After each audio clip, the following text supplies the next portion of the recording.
Let's talk about racism, equality, and martial arts. My name is Olgun. I'm the senior instructor of Shuhari self-defense. I teach practical martial arts, self-protection, and anti-bullying. In this video, we'll talk about why the dojo is an equalizer in life, how martial artists can set an example on the subject of equality, and how we focus on what connects us rather than what divides us. One of the most impressive things about martial arts is that it is an equalizer. It provides the equality of opportunity to all students. Here is what our dojo looks like when you watch a training session. You see an Indian instructor teaching how to protect the head against punches to a Polish student. Right next to them is a kid from Pakistan learning how not to get bullied in school from one of our assistant instructors, and she's from Zimbabwe. Brazilian student, vertical grappling with an English instructor. South African, sparring with an Italian. Scottish, holding the kick shield for a Tunisian, and an Iranian boy doing pad work with a Filipino girl. And I am a Turkish guy who teaches Japanese martial arts in England, overseeing this. Imagine the room, full of people who are different in age, gender, religion, ethnicity, class, social background, education, political belief, and income. All of them are training together, hitting each other, locking, throwing, sweeping, kneeing each other for 2 hours. Yet there's no anger, there's no hatred, there's no divide. And they're happy to be there in each other's company. And at the end of the session, they shake hands, they hug, they compliment each other on their skill and give each other tips on how to improve. And that's amazing. And that's not some special inclusive event where we want to look good and signal some virtue. That's what we call a Thursday. That's the norm. On the surface, it looks like there's a lot that divides us. Yet we all get together in the dojo for the purpose of improving ourselves and our training partners. This common goal of improving and our love and passion for martial arts brings us together. And the bonds we form in the dojo are really strong. Sometimes your dojo friends become the closest people to you in life. The dojo provides the equality of opportunity to all. We don't choose where we are born, our family, our skin color, so we don't judge anyone on these things they cannot choose. We're only interested in things that they can choose. Are you training hard? That's a choice. Are you respectful? Are you asking good questions and listening carefully and retaining the information and applying it to your training and improving your skill?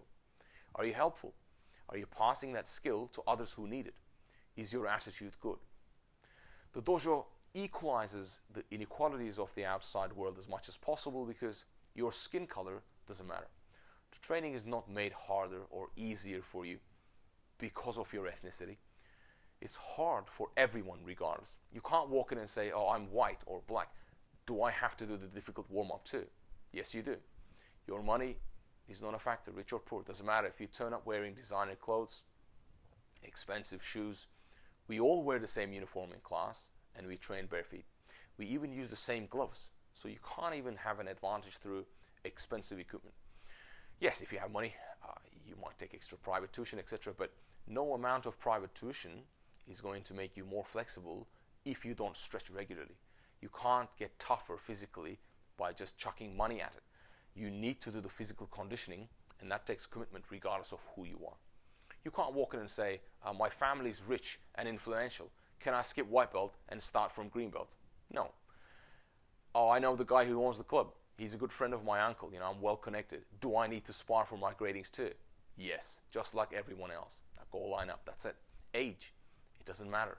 You could be 14 years old as a brown belt showing beginner adults how it's done, inspiring them, setting example.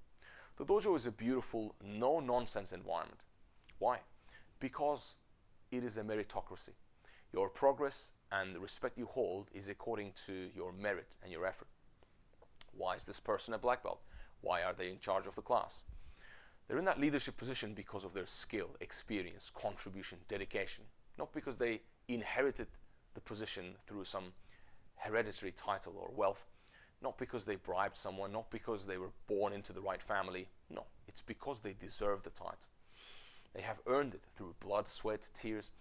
If someone is a higher grade than you in the dojo, it's because they have trained for longer. They know more and they are more skilled. Go and spar or roll with them and you'll see why they're holding that position. It's very simple. Religion doesn't come into it. Sparring is not easier because you believe or don't. It's irrelevant. There's no advantage or disadvantage. Also, another great thing about the dojo is that it teaches people how to treat other human beings with courtesy and respect, even when you're fighting them. And this is much needed in the world that we live in today. Now, an important point here is that when I talk about equality, I specifically mean equality of opportunity and not forced equality of outcome. For example, you can't say, how come all the brown belts are female in this class? This looks bad. We need to somehow fast forward some men into this belt level so we look diverse. No. If by chance at that point it looks like that, then we keep teaching and patiently wait until a guy earns that brown belt position and joins the team. No one gets fast-tracked because of any reason. The integrity and fairness of what you do is more important than how it looks on the surface to an outsider. Don't cave into pressure on this subject. The position goes to the one who deserves it the most. Now, racism is ignorance. To stand against it, we need to find common purpose with people who come from different backgrounds and learn together, practice together, go through hardship together, and grow together and support each other. There's more that brings us together than what divides us. When you get kicked, it hurts whether your skin color is white, black, brown, it doesn't matter. The pain is there. We all feel the same. When you're exhausted and you have another 3 rounds of full contact sparring to go through, it doesn't matter what your religion is. The pressure is there. We all feel the same. When you are nervous before a tough grading, your income is irrelevant. The fear is there. We all feel the same. If you're injured and you miss out on training, watching everyone else from the side, your gender doesn't matter. The frustration is universal and we all feel the same. And when you finally get a difficult technique to work, or achieve your next belt, or outspar someone you used to find difficult to spar with before, doesn't matter what your political views are, the joy and the satisfaction is there. We all feel the same. I hope you enjoyed this video. Please share it so it reaches other martial artists. Also leave a comment and share your experience and thoughts on the subject with us. And don't forget to subscribe to the channel and hit the bell icon. Thank you.